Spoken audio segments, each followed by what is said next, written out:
নিবন্ধন পরীক্ষায় পাশ করেও চাকরি না পাওয়ায় মানববন্ধন ও অবস্থান কর্মসূচি পালন করেছে ১৭তম শিক্ষক নিবন্ধন ফোরাম।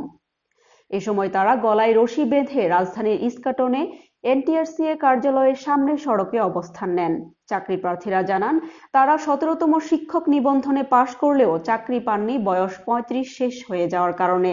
এর দায় তারা দিচ্ছেন এনটিআরসিকে। ওনাদের নীতিমালা আছে প্রতি বছরে একটা করে পরীক্ষা হবে, কিন্তু ওনারা পরীক্ষাটা সম্পন্ন করছে ৪.৫ বছর লাগছে। ফলে আমাদেরকে ৬.৫ বছর লাগছে, আমাদের বয়স চলে গেছে। এখন আমরা প্রায় ১,০০০-এর মতন আবেদন বঞ্চিত। আমরা আবেদন সুযোগ চাই, একবার অন্তত আবেদন সুযোগ চাই।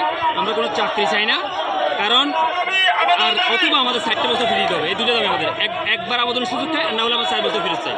তাদের দাবি, ২০২০ সালের জানুয়ারিতে যখন ১৭তম শিক্ষক নিবন্ধনের বিজ্ঞপ্তি দেওয়া হয় তখন তাদের বয়স ছিল, কিন্তু করোনা ও এনটিআরসির গড়িমসির কারণে এই পরীক্ষা শেষ হতে সময় লাগে ৪ বছর।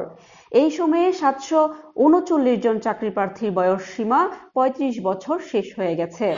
এটা ২০২০ সালের বিজ্ঞপ্তি ছিল, কিন্তু দীর্ঘ ৪ বছর এনটিআরসি এর পিছনে ব্যয় করছে। এর জন্য তো আমাদের বিন্দুমাত্র কোনো অপরাধ নাই, তবে কেন আমরা আজ আবেদন করতে পারবো না? আমাদের পরিবার আমাদের মুখের দিকে তাকিয়ে আছে। আর যদি আবেদন করতে না পারি, আমার পরিবার আজকে রাস্তায় নামবে। আমাদের কোনো মান সম্মান নেই, কোনো আত্মমর্যাদা নেই। খুব কষ্টের সাথে আমাদের জীবন যাচ্ছে। আমরা অন্তত একবার আবেদনের সুযোগ চাই।